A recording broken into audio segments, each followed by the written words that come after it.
Welcome to The Explainer. Today, we are diving straight into a problem that, let's be honest, hits every single one of us: procrastination. And we're going to tackle it using the amazing system from Brian Tracy's book, Eat That Frog. I mean, seriously, who hasn't had this feeling? Your to-do list is a mile long, the clock just keeps ticking, and you feel completely, totally buried.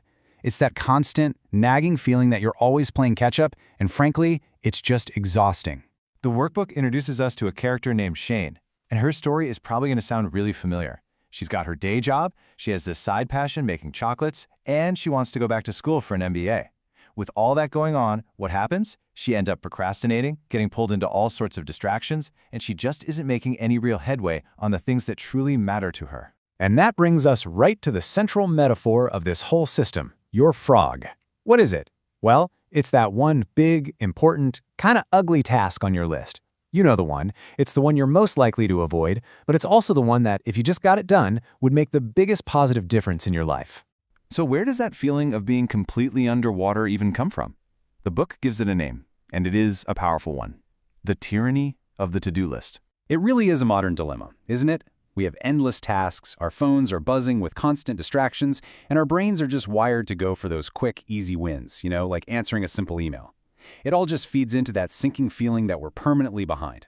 Okay, so the very first step is a huge mental shift. You have to just accept a hard truth. You will never get everything done. You'll never be caught up. The goal isn't to clear the whole list. The goal is to do the most important things first. And, like the quote says, to just not do the second things at all. So if you can't do it all, how in the world do you choose? Well, the answer is simple. You find your frog and you eat it first thing. This really boils down to the famous 80-20 rule. It says that a tiny portion of what you do, around 20% of your tasks, what the book calls the vital few, is going to produce a whopping 80% of your results. Those are your frogs. And the other 80% of your tasks? That's just the trivial many. And this is the trap, right? This is the one we all fall into. We think, oh, let me just clear my inbox first, or let me just handle these couple of small things. But the book warns us that these small tasks are like rabbits. They multiply like crazy. And while you're busy chasing rabbits, the big, important frogs are just sitting there untouched. Now, this leads to a really fascinating, kind of counterintuitive idea: creative procrastination. It's the art of consciously choosing what you're not going to do. You have to set what the book calls posteriorities, a great word, which are the things you decide to put off. In other words, you have to deliberately ignore all the little tadpoles. All right, so we've got the strategy down. We know what to focus on. Now let's get tactical. Here's how you can actually plan your attack every single day. This is the brilliant ABCDE method. You go through your list and you give every single item a letter. A tasks are your true frogs. These are the absolute must-dos. B's are your tadpoles, things you probably should do. C's are just, nice to do. D's you should delegate, and E's you should just eliminate. And here is the golden rule. You never, ever do a B task if you have an A task left undone. And let's be really clear about the difference here. Your A tasks, your frogs, are the things that create huge value. They're what move you towards your biggest goals. But your B and C tasks, the tadpoles, they just keep you busy. Sure, they might make you feel productive, but they don't actually move the needle in a big way. So how do you turn this into a system you can actually use? It all starts with thinking on paper. You begin with a master list, a massive brain dump of every single thing you have to do. From there, you funnel it down. You pull items into a monthly list, then a weekly list, and then finally, you create your daily action list for tomorrow. Just the act of doing this brings so much clarity. Okay, but even the world's most perfect plan can be completely derailed, right? So next we have to talk about mastering your environment, especially when it comes to technology. When technology is in charge, it is an absolutely terrible master. Every single ping, every notification, every email alert, it's all designed to yank your attention away from what you've decided is important. It basically chains you to a state of constant, frantic reaction.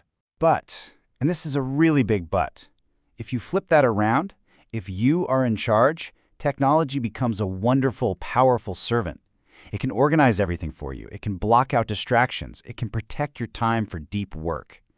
The key is making it work for you, not the other way around. So here are some really simple, actionable ways to do that.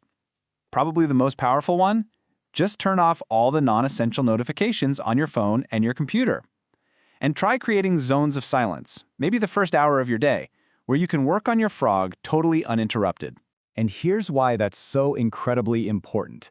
Multitasking is a total myth. What you're really doing is called task switching. And the research shows that every single time you break your focus, it can take up to 5 times longer to get that original task done when you finally come back to it. That is a massive, massive productivity killer. So the antidote to all this crazy task switching is a discipline called single handling. And the rule is dead simple. Once you start on your most important task, your #1 frog, you commit to it. You stay with it, no distractions, no diversions until it is 100% complete. So we've covered the mindset, we've talked about the strategy, and we've gone over the tactics. But now it all comes down to one person, you. It is your turn to act. I want you to take a second and really think about this. Out of everything on your plate, what is the single most important task sitting in front of you right now? That's it. That's your frog. The one thing that if you just got it done would create the most momentum and have the biggest, most positive ripple effect on everything you're trying to achieve. So identify it, figure out what it is, and then there's only one thing left to do. Eat that frog. Do it now.